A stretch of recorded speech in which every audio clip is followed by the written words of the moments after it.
Olivier Puny-Gibert, bonjour. Bonjour. Alors, citez-moi un livre, une œuvre littéraire qui a bouleversé, changé peut-être même votre vie.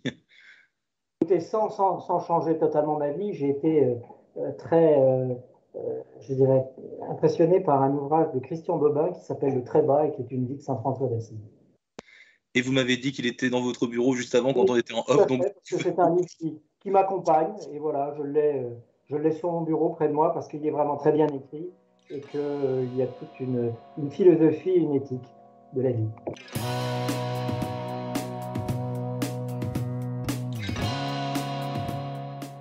bonjour à tous et bienvenue au Talk Dessineur du Figaro en visio avec aujourd'hui sur mon écran et sur le vôtre. Par conséquent, Olivier Puny-Gibert, président du directoire du groupe Gibert-Joseph, donc les librairies du quartier latin, mais pas que, hein.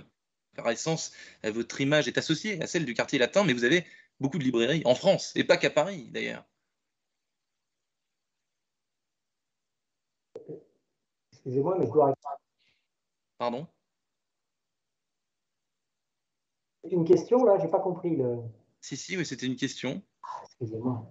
Bah, c'est pas grave, je Oui, reprends. oui. Non, non, mais parce que j'avais pas compris que, comme vous me disiez, de ne pas bouger, reprenez parce que j'avais pas compris que c'était. Là, on commence l'interview, donc au contraire, il s'agit de bouger le moins possible pour rester dans le D'accord, cadre. d'accord. En revanche, je Non, parce reprends. que comme je vous voyais pas parler et que je voyais que votre photo, je croyais que l'interview était du direct, je vous voyais pas parler, donc je comprenais pas le. Alors D'accord. je reprends. Oui. Bonjour à tous et bienvenue au Talk Dessineur du Figaro en visio avec aujourd'hui sur mon écran et sur le vôtre Olivier Puny-Gibert, président du directoire du groupe Gibert-Joseph, les librairies du quartier latin, mais pas que hein, d'ailleurs, puisque je crois, Olivier Puny-Gibert, que des librairies, vous en avez un peu partout en France et pas qu'à Paris. Oui, effectivement, nous avons un réseau qui est implanté à la fois en province, nous sommes dans 13 villes en province, et puis nous avons plusieurs librairies à Paris. Plusieurs librairies à Paris, dont une innovation assez intéressante il y a quelques semaines avec la transformation d'un lieu historique qui vous appartient sur les grands boulevards, création d'un concept store qui mêle librairie, événements, magasins de décoration, œuvres artistiques, finalement un lieu assez hybride. Est-ce que ça, selon vous, c'est le futur de la librairie? Là, c'est un essai, c'est tout neuf, ça vient de sortir, si je puis dire. Oui, tout à fait. C'est une expérience que nous tentons dans un magasin qui existe déjà depuis un certain nombre d'années et que nous avons voulu totalement modifier parce que effectivement, il faut que l'on s'adapte, il faut que l'on évolue et on a souhaité dans ce quartier qui est sociologiquement très intéressant parce que c'est un quartier jeune, il s'agit du boulevard Saint-Denis et nous avons souhaité y implanter une nouvelle approche de la librairie de notre point de vue qui est à la fois de mêler les thématiques traditionnelles de la librairie, puisque nous y présentons environ 45 000 références, et c'est beaucoup déjà pour une librairie, et en même temps mêler des possibilités d'y adjoindre des produits nouveaux, que l'on appelle des produits issus de jeunes pousses, c'est-à-dire qui n'ont rien à voir forcément avec le livre, mais qui sont toujours associés avec des thématiques du livre. Je vous prends un exemple, des livres sur la mode ou sur la maroquinerie, eh bien, nous y associerons des produits de jeunes pousses, des entreprises nouvelles qui n'ont pas forcément la possibilité d'avoir une surface pour présenter leur production et nous les associons sur notre surface de vente associée avec des ouvrages. Et en plus de cela, nous invitons des personnalités, des associations pour présenter leurs ouvrages, pour présenter tout type de nouveautés et en association avec nos personnels.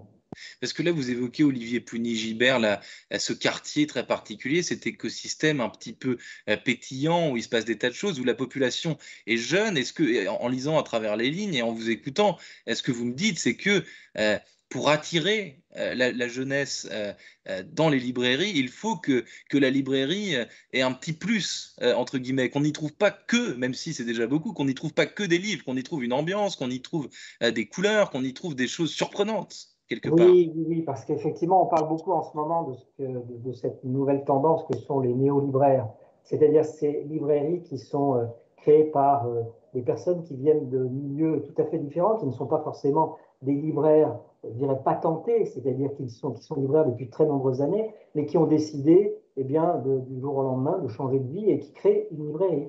Et eh bien, en ce qui nous concerne, nous sommes libraires depuis 140 ans, bien sûr, et nous avons souhaité au sein de cette librairie qui existe depuis de nombreuses années, nous adapter, comme je vous l'ai dit, à la sociologie de ce quartier qui est très dynamique et dont nous voulons effectivement épouser les codes.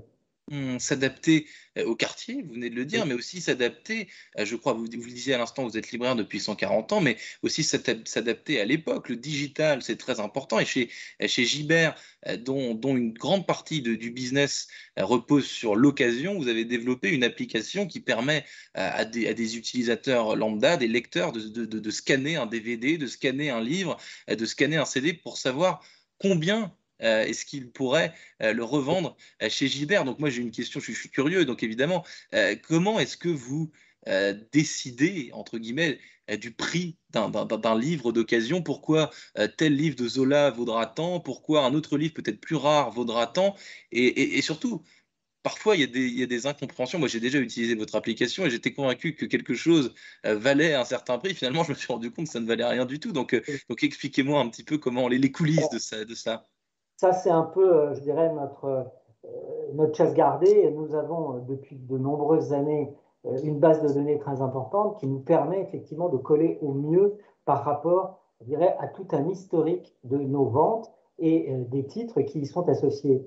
En ce qui concerne cette application qui s'appelle Je vends, on a été pionnier là, sur cette possibilité, effectivement, de proposer via le net, en scannant le code barre de l'ouvrage, de pouvoir tout de suite vous indiquer un prix de rachat de cet ouvrage. On l'a mis en place il y a plusieurs années de ça, et on a été les premiers en France à le proposer et à prendre le risque du stock puisque nous payons cash. Nous ne sommes pas une marketplace, nous ne sommes pas un intermédiaire comme, comme sur d'autres plateformes. Nous achetons cash auprès du grand public. Et en ce qui concerne maintenant la cotation des ouvrages, eh bien, je dirais que le livre et le marché du livre, c'est un marché que j'assimilerais à du produit frais. C'est-à-dire que lorsque vous avez un ouvrage qui vient de sortir et qui naturellement est demandé parce qu'il y a un battage médiatique, eh bien cet ouvrage, il vous sera repris beaucoup avec un prix plus élevé que si c'est un ouvrage ancien qui a fait sa vie et qui a naturellement a trouvé son public et que peu de gens demandent parce qu'il a été lu par beaucoup de personnes. Donc, son prix de vente, son prix de rachat sera moindre. Par contre, il y a naturellement des livres rares. Mais alors là, on rentre dans un autre système qui est la bibliophilie. Mais en règle générale, tous les ouvrages qui ont maintenant un code ISBN sont des ouvrages qui datent depuis 30 ou 50 ans. Hein. Donc, les ouvrages de bibliophilie n'ont pas de code ISBN, donc on ne les rachète pas de la même façon, et c'est un autre marché. Mais j'insiste sur cet aspect de livres qui sont pas en vogue, mais disons qui sont d'une possibilité de rachat immédiate parce qu'ils ont un public. Au bout d'un certain temps, les ouvrages qui sortent aujourd'hui, je vais prendre, je sais pas, les Amélie Nothomb, les ouvrages qui viennent de sortir, le dernier d'Avoue qui vient de sortir qui s'appelle le Traître et le Néant, je crois. Bon, ce sont des ouvrages qui naturellement ont un public immédiat. Si vous l'achetez aujourd'hui et que vous le revendez demain, on va vous le reprendre cher parce qu'effectivement, d'autres vont le vouloir d'occasion. Parce que Olivier Pouny, là, si je vous écoute bien, vous dites le livre est un produit frais, mais il y a des tas de gens, dont je fais partie d'ailleurs, qui, quand ils achètent un livre neuf, ne le revendent pas directement, ils le gardent dans leur bibliothèque. Mais Oui, ce que j'entends, c'est qu'il y a des tas de gens qui achètent un livre pour le lire de façon compulsive, rapide, et qui le revendent directement. oui, parce que vous savez que, bien sûr, là, vous êtes à Paris. On n'est pas en province. En province, les surfaces sont beaucoup plus grandes. À Paris, les surfaces sont plus petites. Les gros lecteurs compulsifs, comme vous, peut-être, eh bien, vous n'avez pas forcément la place de garder tous les ouvrages chez vous. Vous les achetez, vous les lisez, et puis peut-être après, vous, je dirais, décidez de le revendre. Et à ce moment-là, il ne faut pas attendre trop longtemps, parce que sinon, bah, ce livre n'aura plus d'intérêt pour la communauté des autres lecteurs et il vous sera racheté moins cher. Et son prix diminuera. Il y a 3 ans, Voilà. la presse titrait Gibert absorbe Gibert. Je crois que c'était dans Le Point. Oui, Gibert Joseph absorbe Gibert Jeune. Donc vous êtes patron d'une entreprise familiale puisque l'arrière-petit-fils du fondateur Joseph Gibert, est-ce que vous avez eu envie un jour, Olivier Pouny-Gibert, de travailler ailleurs que dans cette entreprise familiale? Ou alors est-ce que ça a toujours été une évidence, quoi? Vous ne pouviez pas travailler ailleurs et faire autre chose Non, de... je dirais que je prendrais le cas inverse de ce que vous venez de dire. C'est que j'ai d'abord travaillé ailleurs et je suis ensuite venu au sein de la librairie après de nombreuses années dans une autre entreprise. Donc j'ai fait le cheminement inverse. C'est-à-dire que j'ai d'abord eu une vie professionnelle en dehors de la librairie et ensuite je suis rentré dans le groupe familial à la demande des actionnaires familiaux dans les années 2000. Donc Et- ça fait 20 ans, or je suis beaucoup plus âgé que 40 ans. Donc ça fait, voilà, j'ai eu une vie professionnelle autre. Mais ma question était plutôt, donc je vais la réaiguiller aussi, est-ce que vous étiez intimement convaincu, même en ayant travaillé ailleurs, que vous finiriez par travailler dans le groupe familial? Non, pas forcément, dans la mesure où j'avais moi j'avais fait mon chemin dans une entreprise autre, mais si vous voulez, le prisme et l'ADN familial étant ce qu'il est, effectivement, la possibilité de travailler dans cette entreprise, lorsqu'elle m'a été proposée, je n'ai pas, j'ai tout de suite adhéré. Mais effectivement, ça n'était pas forcément, puisqu'il y avait un certain nombre de personnes au sein de la famille qui était déjà en place. Et il s'est trouvé que on m'a appelé pour effectivement prendre au départ, je dirais, prendre la direction du développement de cette entreprise et puis ensuite la présidence. Olivier Pouny-Gibert, merci infiniment d'avoir répondu à mes questions pour le Talk Décideur du Figaro. Écoutez, je vous souhaite une excellente fin de journée et donc à très bientôt en librairie. Merci à vous.